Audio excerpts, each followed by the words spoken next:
از شعر حجویه در برای همین زنگیرا امیر خیمه خانم خاطر و حکیم میرالی در بالای نخ ماندم یک باره کرخ ماندم به همه دیشی شناسی ایدم به این نخ ماندم اوتان گفتم میتونم دختری همسایه را خودم گفتم میارم ای مسکوه زایه را به همه دیزایه شیدم عمرک مکردم پاره زاد شیدم بنا خونی دختری همسایه از علامای همسایه روی جوان گشتم راضی باشد گپ زنم کمتر سرگذشتم با دل گفتم یا پیرم حتما باید زن گیرم هر ملکی که پیش آید باید که رفتن گیرم خصلت‌های دخترها را باید آموختن گیرم اصلا سوزان کرده حتما که گفتن گیرم با صغیرهای زنگیر قصه ها گفتن گیرم زن بگه افریقا دارم مزه و افریقا قد بلند و باریکن لیکن کم کم تاریکن گریان کردم فانوس ها گذشتم و قیانوس ها رفتم جنگل با جنگل رسیدم در پرتغال او جا نشانی غم نیست بلکه یکم آدم نیست خدمت کردم رج کپور رفتم سنی سینگاپور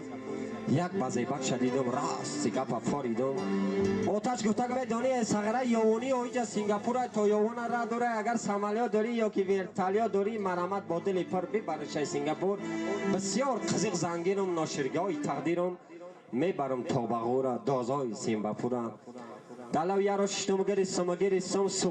سوختک دلی یا جوگی گفتک بیا منگی این جوگی آفیل حال از این گپ شده خوشحال گفتک جوگی ای بشه خشی جوگی درویشه گفتک از اولاد ما زن بگی خوشبخت میشه گفتم که زود ای جوگی دست ایفیتون بگی میدونی درویشه را جوگی ها نمیفاره بعد از این جوگی ها خستم رفتیم تا کیان نمیگن و جنگی ها بچه به ای جبی ها میگن که به سوادین حسین هم نگاه دین یگان دختر میخواین واسکای بربادین کاوچه‌ام پیش پا موندن گفتن اکنون سواباد نیم بعد خطیب بابای ستا رفتیم بر اولانباتور دخترها شدن قطار در آمدن به گفتار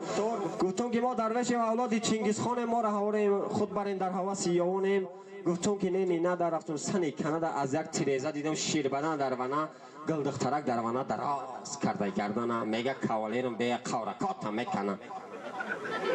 زن بگه دلی خود خمیر میخیلی با کار میری لیلی ای کار میای میخیلی زن بگه باکو پگش میگی زنم کو دل میکنی ای رو دل میتی بر کماکو قیمتر ای تیلا باشه ای همه بالا باشه میفروشم تایلاق مونه دختره قشلاق مونه یک تجه توی میکنم خانه و در میکنم هم گو خر میکنم بعد همه شما را بر توی خبر میکنم سلامت باشین